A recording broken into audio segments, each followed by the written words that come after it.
Timoty voalohany, toko 2. Afatra farako voalohany indrindra ary ny anaovana fangatahana sy fivavahana ary fitalahoana sy fisaorana amin'Andriamanitra ho an'ny olona rehetra. Mivavaha ho an'ireo filoham-pirenena sy ny manam-pahefana rehetra, mba hiainantsika miadana sy mandry fehizay momba ny firaiketam-po tanteraka amin'Andriamanitra sy ny fitondran-tena mantony. Izany no tsara sady sitrak'Andriamanitra mpamonjy antsika, izay tia ny ahavonjy ny olona rehetra sy ny ahalalàn'izy rehetra ny finoana marina.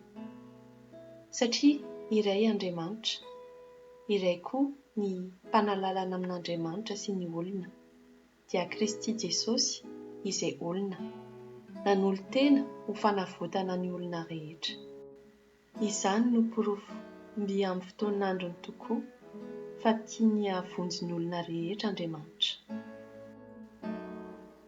Ary ny tory izany no nanendrena ahy ho mpitory-teny sady apôstôly, ho mpampianatra ny finoana tena izy amin'ny hafa firenena.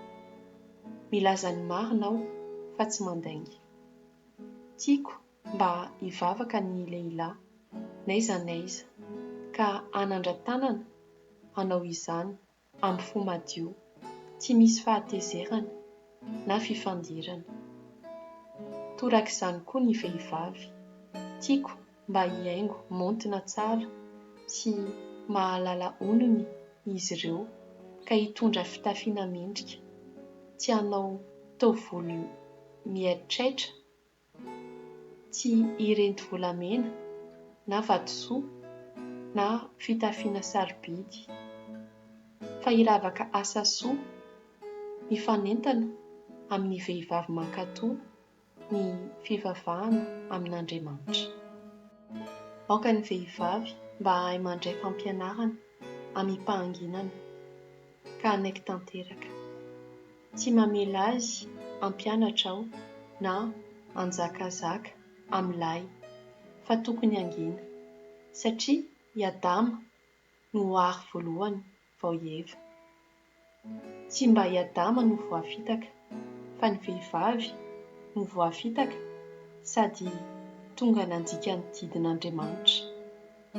Kanefa ho vonjena ihany ny vehivavy amin'ny fananan-janaka, raha maharitra amin'ny finoana sy ny fitiavana ary ny fahamasinana momba ny fahononan-tena.